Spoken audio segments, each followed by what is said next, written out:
হবে তোমাদের যারা উত্তরসূরি শিক্ষার্থী তাদের মনের ভিতরে। ঢাকা বিশ্ববিদ্যালয় ছাত্র দলের নেতাকর্মী এবং কিছু সংখ্যক শিক্ষার্থীর সঙ্গে আমি সরাসরি কথা বলেছি। ঢাকা বিশ্ববিদ্যালয়ের আবাসন সংকট নিরসনে আবাসিক হলগুলোতে বসবাস এবং খাবারের মান বাড়ানো অত্যন্ত জরুরি। এ ব্যাপারে আমি শিক্ষার্থীদের সঙ্গে কথা বলে হলগুলোতে বিদ্যমান সমস্যা এবং সমাধানের একটি লিখিত প্রস্তাবনা বিএনপির কাছে উপস্থাপনের জন্য ঢাকা বিশ্ববিদ্যালয় ছাত্র দলের কর্মীদেরকে আমি আহ্বান জানাই।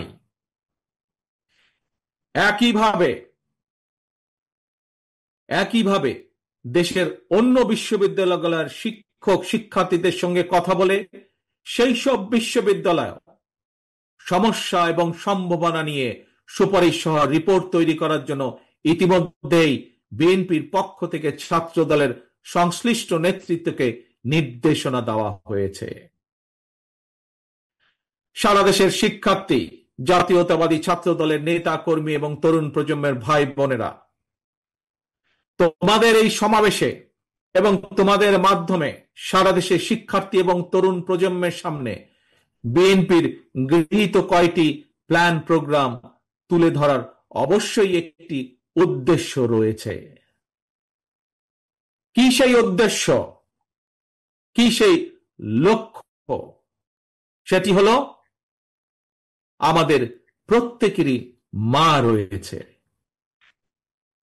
একজন মায়ের চোখে বাংলাদেশ যেমন, অর্থাৎ আগামী দিনে আমরা নবীন এবং প্রবীণ সবাই মিলে তেমন একটি বাংলাদেশ গড়তে চাই। আমরা একজন মায়ের চোখে যেমন বাংলাদেশ, তেমন একটি বাংলাদেশ আমরা গড়ে তুলতে চাই, নবীন এবং প্রবীণ সকলে মিলে। প্রিয় ভাই বোনেরা, সারা দেশের ছাত্র দলের নেতা কর্মী, দেশের সকল শিক্ষার্থী এবং তরুণ প্রজন্মের দৃষ্টি আকর্ষণ করে বলতে চাই, আজকের এই তারুণ্য, আজকের এই শিক্ষার্থীরা আগামীর বাংলাদেশ। এই বাংলাদেশে ফ্যাসিবাদ, উগ্রবাদ, চরমপন্থার উত্থান কিংবা পুনর্বাসন ঠেকাতে শিক্ষার্থীদেরকে অবশ্যই সচেতন থাকতে হবে, সচেতন ভূমিকা পালন করতে হবে, যার আহ্বান এরই ভেতরে আজকের এই সমাবেশের সভাপতি সকলকে দিয়ে গিয়েছে। প্রিয় ভাই বোনেরা, দেশের প্রায় 13 কোটি ভোটারের মধ্যে গত 1.5 দশকে ভোটার তালিকায় এ পর্যন্ত প্রায় 4 কোটি নতুন ভোটার যুক্ত হয়েছে। তোমরা ভোটার হলেও ফ্যাসিবাদ চক্র তোমাদের ভোটের অধিকার কেড়ে নিয়েছিল।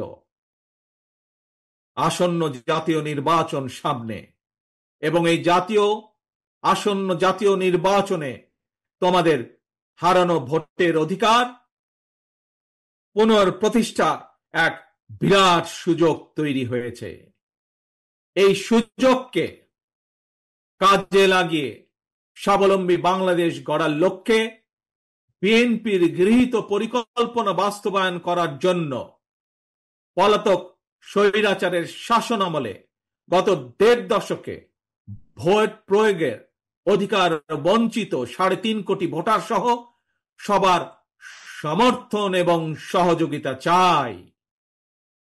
আজকের এই সমাবেশে উপস্থিত ছাত্র দলের নেতা কর্মী এবং প্রিয় শিক্ষার্থী ভাই বোনদের মাধ্যমে সারা দেশের সকল শিক্ষার্থী এবং তরুণ প্রজন্মের কাছে আজ আমার একটি আহ্বান থাকবে। সামনে উপস্থিত শিক্ষার্থী প্রিয় ভাই বোনেরা, ছাত্র দলের প্রিয় ভাই বোনেরা, মন দিয়ে শোনো কি আহ্বান আমি জানাতে চাই।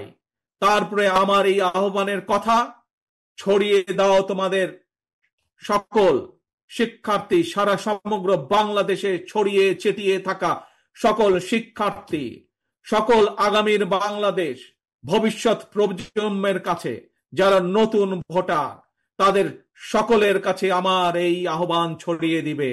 পারবে ছড়িয়ে দিতে? পারবে আমার আহ্বান ছড়িয়ে দিতে? আসো তাহলে বলি আমি কি সেই আহ্বান। মন দিয়ে শোনো, প্রথমবার আমি তোমাদেরকে সেই আহ্বানের কথা বলবো, তোমরা পরে আমি বলা শেষ হলে আমার সাথে তোমরা আবার পরবর্তীতে বলবে। কি সেই আহ্বান? তারুণ্যের প্রথম ভোট ধানের শীষের জন্য হোক। কি সেই আহ্বান? তারুণ্যের প্রথম ভোট ধানের শীষের জন্য হোক। তারুণ্যের প্রথম ভোট ধানের শীষের জন্য হোক। আল্লাহ হাফেজ। আসো আমরা আজকে প্রতিজ্ঞাবদ্ধ হই, ভবিষ্যৎ বাংলাদেশ, শহীদের কাঙ্ক্ষিত বাংলাদেশ গড়ার জন্য যা যা প্রয়োজন, নিজেদেরকে যোগ্য করার জন্য যা যা প্রয়োজন তোমরা তা সকলে গ্রহণ করবে। এই হোক আজকের প্রতিজ্ঞা। আজকের প্রতিজ্ঞা হোক তারুণ্যের